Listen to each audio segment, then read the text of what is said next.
শুভ সন্ধ্যা। সুপ্রিয় দর্শক মন্ডলী, আজকে কোনো রাজনৈতিক বিষয় নিয়ে আলাপ করব না। আজকে আপনাদের জানানোর চেষ্টা করব ভিন্নধর্মী একটি বিষয়, কিভাবে একটি বাঁধ একটি দেশের মানুষের জন্য উপকারী হয়ে উঠতে পারে, আশীর্বাদ হয়ে উঠতে পারে, বিপরীতে আরেকটি দেশের জন্য অভিশাপ হয়ে উঠতে পারে।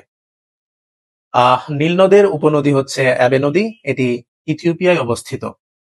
ইথিওপিয়া সরকার দীর্ঘদিন ধরে এখানে এই অ্যাবে নদীতে একটি বাঁধ নির্মাণের চেষ্টা করে আসছিল, কিন্তু মিশর এটিতে বাধা দিচ্ছিল। তারা কূটনৈতিকভাবে চাপ প্রয়োগ করছিল, যুদ্ধের হুমকি দিচ্ছিল, এমনকি বিশ্বব্যাংক সহ দাতা সংস্থাগুলোকে আহ্বান জানাচ্ছিল তারা যেন ইথিওপিয়াকে এই বাঁধ নির্মাণে অর্থায়ন না করে।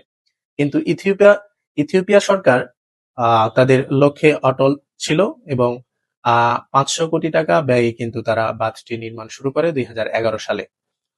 তো এই বাঁধ নির্মাণের ক্ষেত্রে ইথিওপিয়ার সাধারণ জনগণের কথা যদি বলি, এখানে একটি ইন্টারেস্টিং বিষয় হচ্ছে, বিশ্লেষকরা যেটি বলছেন যে ইথিওপিয়ার যে প্রধান খাদ্য ইনজেরা, এটি কিভাবে খাবে সে বিষয়ে ইথিওপিয়ানদের মধ্যে দ্বিমত থাকতে পারে, কিন্তু এই বাঁধ নির্মাণের ক্ষেত্রে তারা একমত।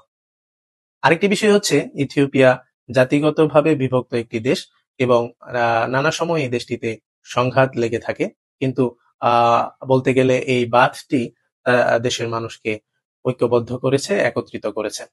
তো বাঁধটির নাম হচ্ছে গ্র্যান্ড ইথিওপিয়া রেনেসা ড্যাম। এটি আফ্রিকার বৃহত্তম জলবিদ্যুৎ কেন্দ্র, আর তাছাড়া এটি বিশ্বের অন্যতম বৃহত্তম জলবিদ্যুৎ কেন্দ্র। তো ইথিওপিয়ার সরকার আশা করছে এটি নির্মাণ হলে 5,000 মেগাওয়াটের বেশি বিদ্যুৎ উৎপন্ন হবে, যা দেশের 13 কোটির বেশি মানুষের জ্বালানি চাহিদা পূরণ করবে। পাশাপাশি ইথিওপিয়া সরকার ভাবছে, পরিকল্পনা করছে তারা কিছু বিদ্যুৎ বাইরের দেশেও রপ্তানি করবে। কেনিয়া এবং জিবুতিতে রপ্তানির পরিকল্পনা করছে। সেক্ষেত্রে এই বাঁধটির মাধ্যমে তারা কিন্তু বৈদেশিক মুদ্রাও অর্জন করতে পারবে। এই হচ্ছে ইথিওপিয়ায় যে ইতিবাচক দিকগুলো সেগুলো বললাম। এবার যদি বলি মিশরে যে নেতিবাচক প্রভাব পড়বে বাঁধটি নির্মাণের ফলে, যেহেতু এই মাসেই ইথিওপিয়া সরকার বাঁধটি উদ্বোধন করবে, মিশরের ব্যাপক নেতিবাচক প্রভাব কিন্তু পড়বে এই বাঁধটি নির্মাণের ফলে।